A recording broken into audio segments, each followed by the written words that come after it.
The fluorescent lights buzzed overhead like trapped insects. Jessica Monroe's hands trembled as she stared at the contract, reading Section 17 for the third time. Her stomach twisted into knots. This wasn't a mistake. This was theft. She was 24, invisible, an intern who made copies and stayed quiet. But her father's voice echoed in her mind, weathered hands holding hers tight. Speaking up might cost you in the moment, baby girl, but staying silent costs you forever. The 35th floor boardroom smelled of leather and expensive cologne. 12 executives in suits worth more than her yearly salary surrounded the black marble table. Lucas Ashford sat at the head, tall and sharp-edged, his eyes calculating everything they touched. The fountain pen gleamed in his hand. Jessica's heart slammed against her ribs. She stepped forward. Her heels clicked against marble, impossibly loud. Every head turned. She reached Lucas's side, leaned close, her breath catching. "Don't sign that contract, sir." Time stopped. His hand froze, pen hovering. Slowly, he turned his head. Storm gray eyes locked onto hers. "Excuse me." His voice was a blade. Section 17, subsection 4, cross-referenced with Appendix C. Her voice steadied. "You're about to sign away your intellectual property rights." His jaw tightened. He pulled the contract closer, reading. The room fell silent, thick with tension. His finger traced the lines, moved to Appendix C. His entire body went rigid. When he looked up, controlled fury radiated from him. Not at her. At whoever had done this. The signing is postponed. His voice cut through the room. "Everyone out. Except legal counsel and Miss." He looked at her. "Monroe. Jessica Monroe. Miss Monroe stays." Chaos erupted. Protests. Confusion. But within minutes, the room emptied. Lucas gestured to the contract. "Show me." For 3 hours, she explained every hidden clause, every buried trap. His questions were surgical, his mind racing. When they finished, he stood at the windows, hands clasped behind his back. "Someone tried to steal my company today." His voice was quiet, dangerous. "If not for you, they would have succeeded." He turned. "You finish your internship in 2 months?" "Yes, sir." "That won't be happening." He moved closer. "Effective immediately? You're hired as a junior analyst. Your salary will reflect the value you just provided, which is considerable." Tears pricked her eyes. "Thank you, sir. Don't thank me. You earned this." He paused at the door. "I need people who see what others miss. People who speak up even when it's terrifying." When he left, Jessica stood alone, staring at her reflection in the dark marble. "I spoke up, Dad," she whispered. "Just like you taught me." Outside, the city hummed, unaware that 6 whispered words had just changed everything. But what Jessica didn't know was that her courage had made her a target. And in the shadows, someone was already planning their revenge. Jessica's desk had vanished overnight. The corner cubicle on the 14th floor where she'd spent 8 invisible months was empty. Her belongings had been relocated to the 32nd floor, where glass walls exposed everything and silence judged mercilessly. Amanda Cross waited by the new desk. Blonde hair perfect, designer suit immaculate. Her smile was honey-sweet venom. "So you're the intern who saved the company?" The words dripped with mockery. "How thrilling for you." Jessica set down her box. "I just did my job." "Your job was filing." Amanda's eyes glittered. "What you did was insert yourself into a situation far above your pay grade." She leaned closer, voice dropping. "But Lucas has always had a soft spot for charity cases. I'm sure you'll do fine here. As long as you remember your place." The click of her heels was a warning. The first week was war. Colleagues stopped talking when Jessica approached. Lunches excluded her systematically. But she buried herself in work, analyzing contracts with the same precision that had saved Sterling Enterprises. Lucas began requesting her, calling her to his office, asking for her input. And every time she walked past Amanda's desk, she felt the weight of hatred following her. 6 weeks later, the Sterling Foundation Gala transformed the Grand Meridian Ballroom into a cathedral of wealth. Crystal chandeliers scattered light across marble. Women wore jewels worth small fortunes.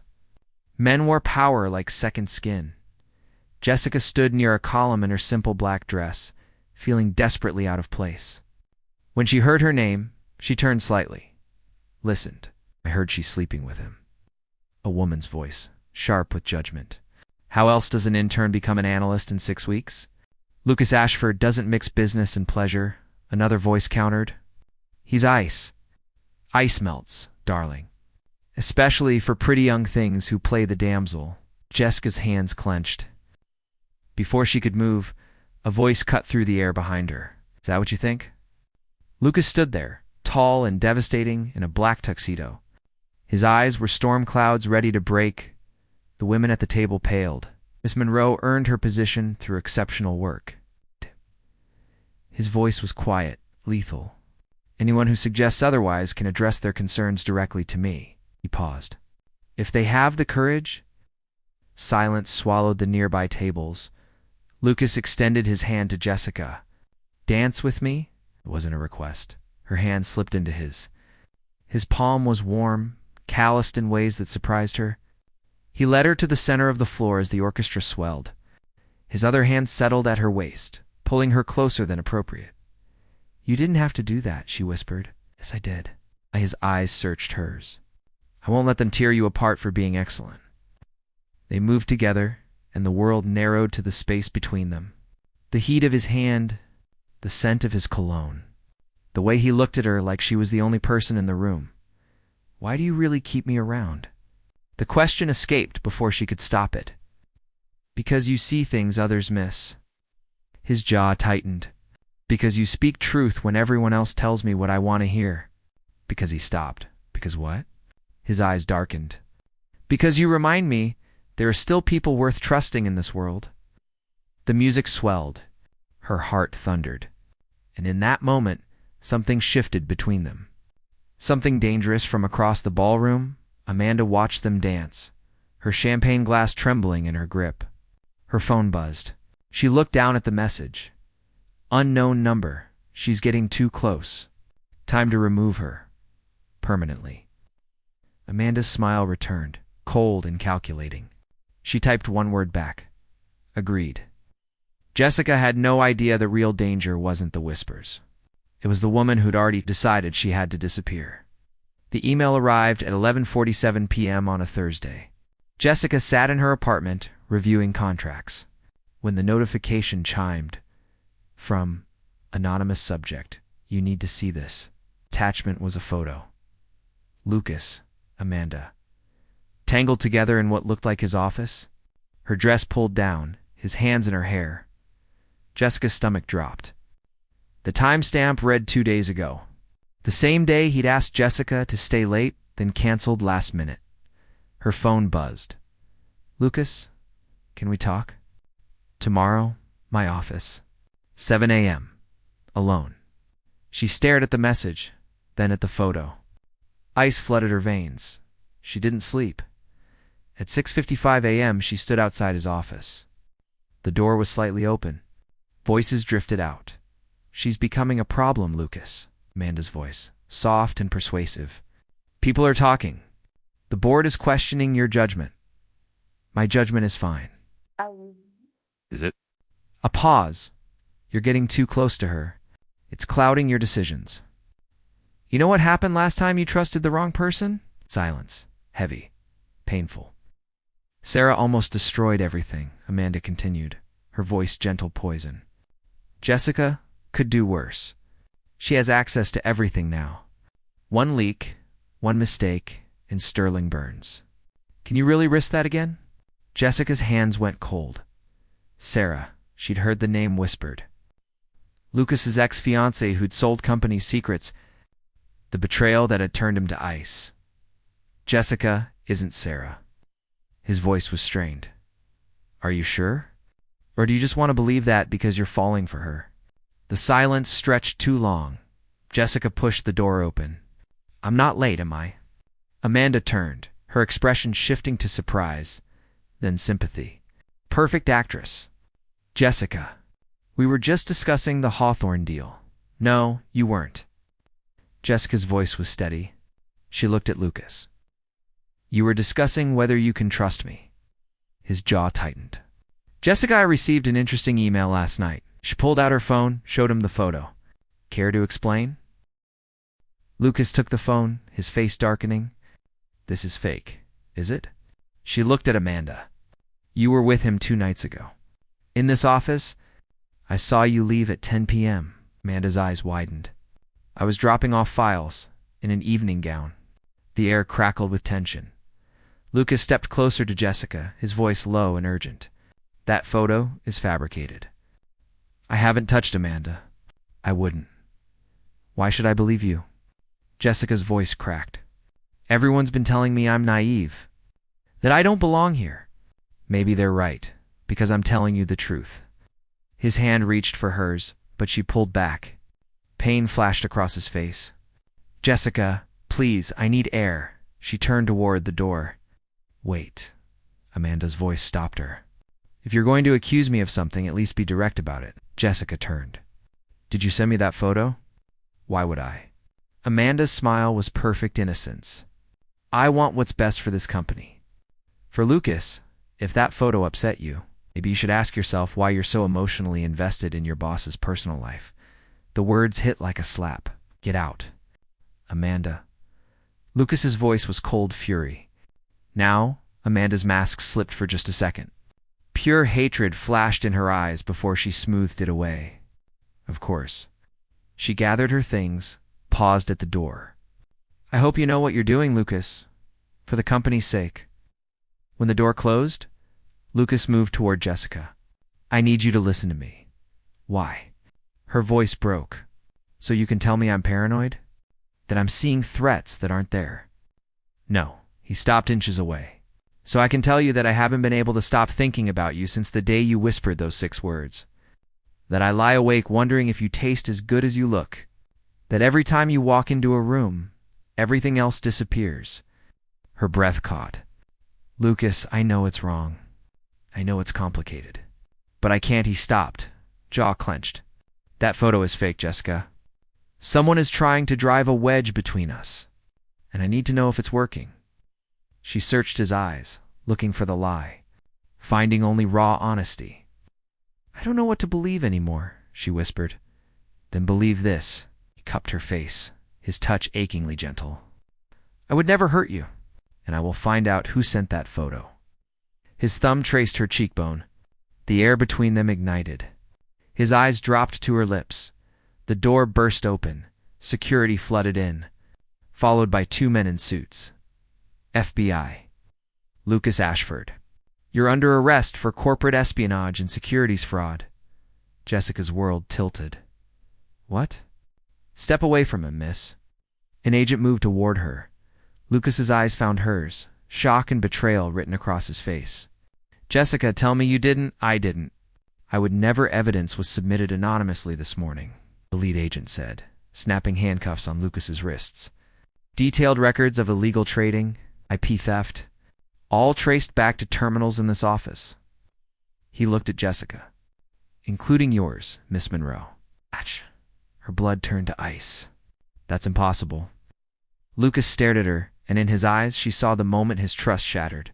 Is it Lucas? No? Please save it. His voice was dead. I should have listened to Amanda. Should have known better than to trust someone who appeared too perfect to be true. No. Jessica lunged forward, but agents held her back. Lucas, please. I didn't do this. They led him away. He didn't look back. Jessica sank to her knees on the floor, trembling. Her phone buzzed. Unknown number. Told you to remember your place. Now watch everything you care about burn. Starting with him. Jessica had been set up. But by who? And how could she prove her innocence when the one person who might have believed her now thought she was the enemy? Jessica had 72 hours before the FBI came for her too. She knew it. They knew it. The anonymous messages made that clear. She didn't sleep, didn't eat. She tore through every digital footprint, every access log, every security timestamp. Her father had taught her to look for what was hidden. Now she was hunting for the truth that would save them both.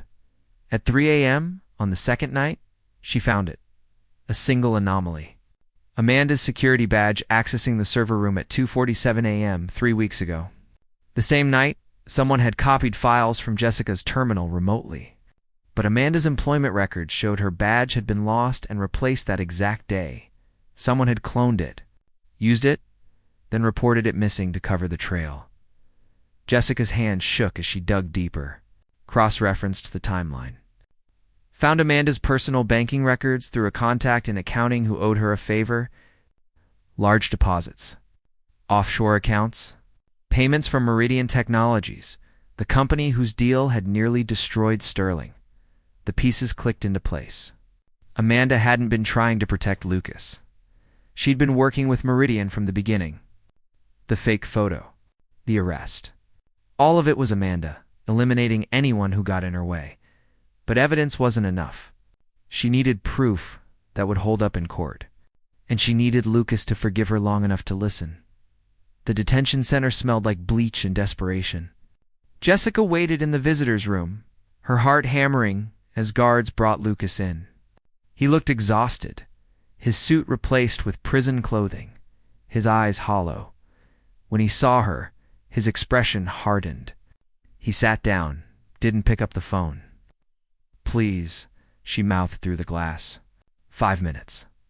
For a long moment, he just stared. Then, slowly, he picked up the receiver. "You have 3 minutes." His voice was gravel. "Make them count." It was Amanda. Jessica spoke fast, urgent. "She's been working with Meridian since before I found that clause. She cloned her own badge, used it to access my terminal remotely, planted evidence on both our systems. I have proof. Banking records, access logs, everything." His eyes narrowed. "Why should I believe you?" "Because I'm about to sacrifice everything to prove it." She leaned forward. "I'm going to testify that I helped you, that I knew about the illegal trades, that I was complicit." "What?" His mask cracked. "Jessica, that's insane. You'll go to prison. Only if I can't prove Amanda framed us both. But she won't expect me to confess. She'll get confident, make a mistake. And when she does, I'll have someone recording it." She pulled out a small device, showed it to him through the glass. "Wire, FBI approved. I cut a deal. They get Amanda. I get immunity. You get exonerated. And if it doesn't work, then I serve 10 years for conspiracy." Her voice steadied. "But you go free either way. Because my confession gives you reasonable doubt."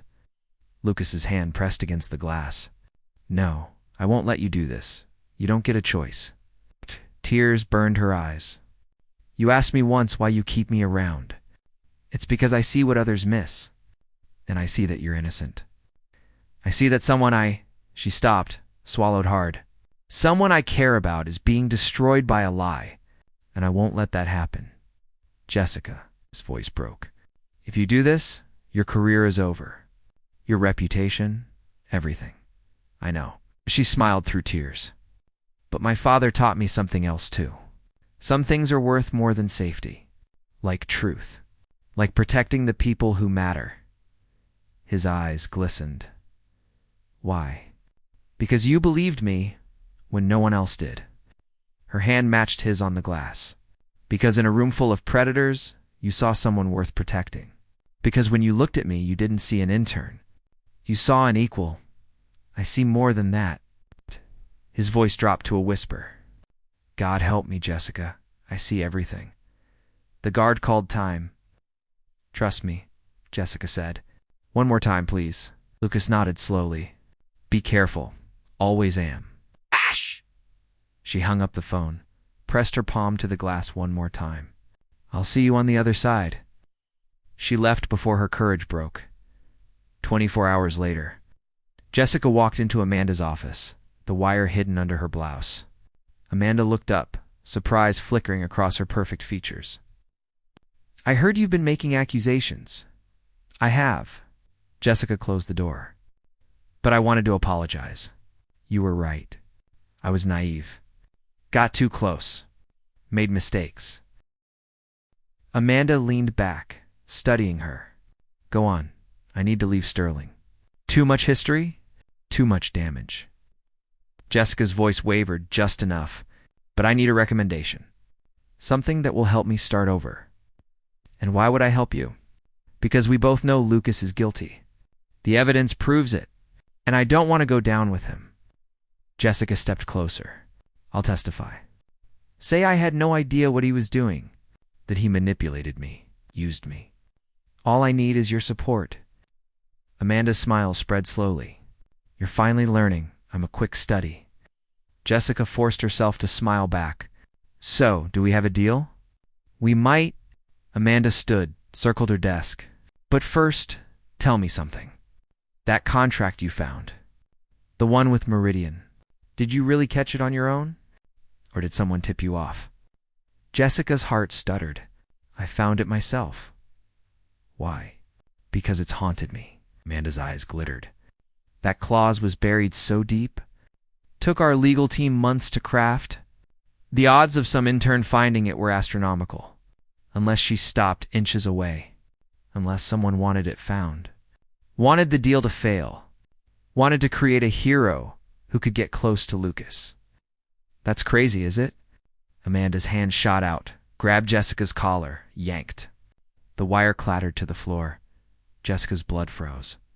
Did you really think I was stupid? Amanda's voice turned poisonous. I know what you're doing, and it ends now. The door burst open. FBI agents flooded in. Amanda Cross, you're under arrest. Amanda's face twisted with rage. You can't prove anything.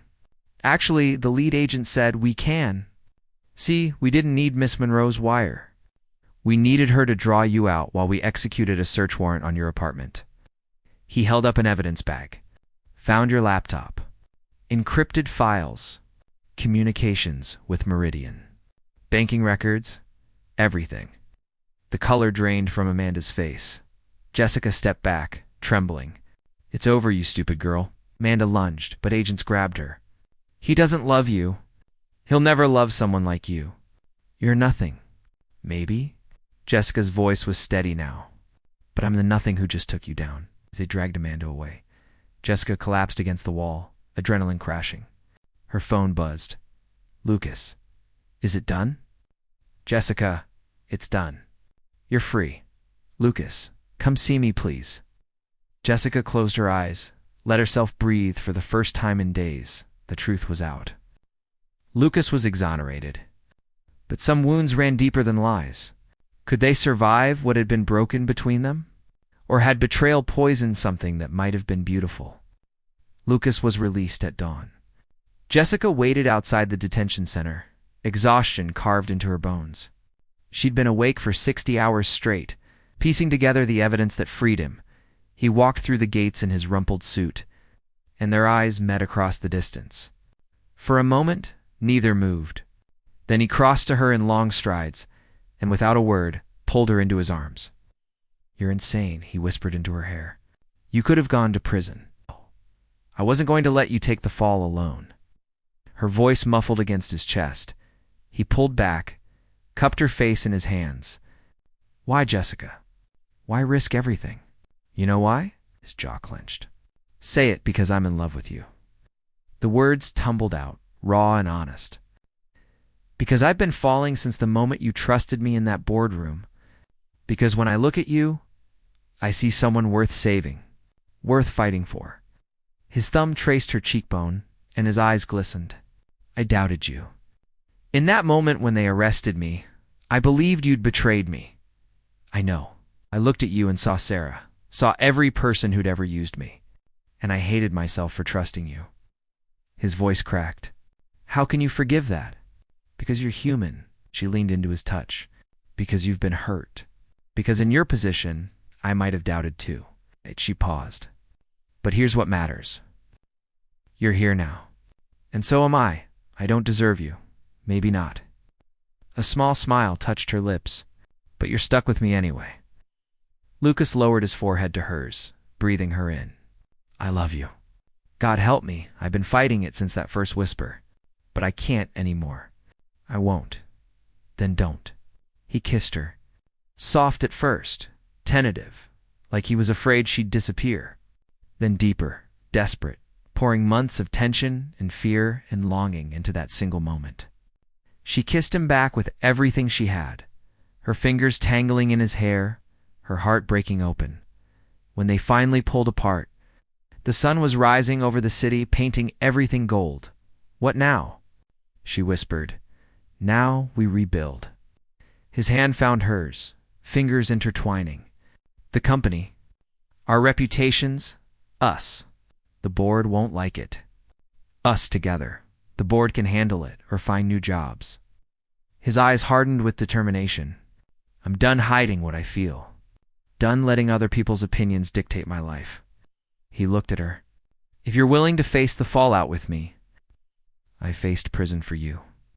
"Office gossip doesn't scare me," he laughed. "The sound rusty, but real. You're extraordinary. You know that? I'm just someone who spoke up when it mattered." "No," he pulled her closer. "You're the woman who saved my company, risked everything to clear my name, and somehow still sees something worth loving in me. You're not just someone, Jessica. You're everything." 3 months later, Sterling Enterprises announced its new VP of Strategic Analysis.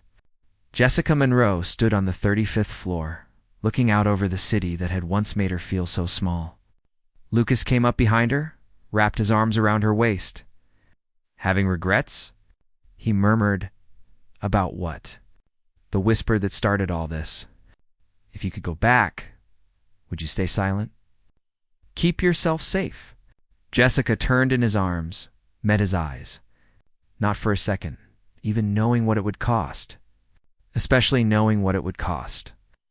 She touched his face. "Because it led me here. To you, to us. And that's worth every scar." His kiss was slow and sweet, a promise of everything to come. Outside the windows, the city continued its endless motion. But in this room, in this moment, two people who'd been scarred by betrayal had found something rare. They'd found truth, trust, love earned through fire. Amanda's trial made headlines. Meridian Technologies collapsed under investigation. The corporate world learned that some secrets couldn't stay buried. And Jessica Monroe's name became synonymous with integrity. But the real story wasn't in the headlines. It was in the quiet moments. Lucas's hand finding hers under conference tables. Her laughter echoing through his office late at night. The way they'd rebuilt trust one day. One choice, one whispered truth at a time. "Hey," Lucas said, pulling her from her thoughts. "What are you thinking about?" "My father. Wishing he could see this. He'd be proud." Lucas's voice was gentle. "You became exactly what he raised you to be. Someone who speaks up. Someone who fights for what's right." He paused. "Someone who changes everything with 6 simple words." Jessica smiled, tears glimmering. "Don't sign that contract. Best advice I ever received." He kissed her forehead. Second only to falling in love with the woman who gave it. In the end, Jessica had learned something her father never told her. Speaking up didn't just cost you in the moment. Sometimes it cost you everything you thought you were. But sometimes, if you were brave enough, lucky enough, it gave you back something infinitely more valuable. It gave you truth. It gave you love. It gave you a life worth living, and that was worth every whispered word. The end.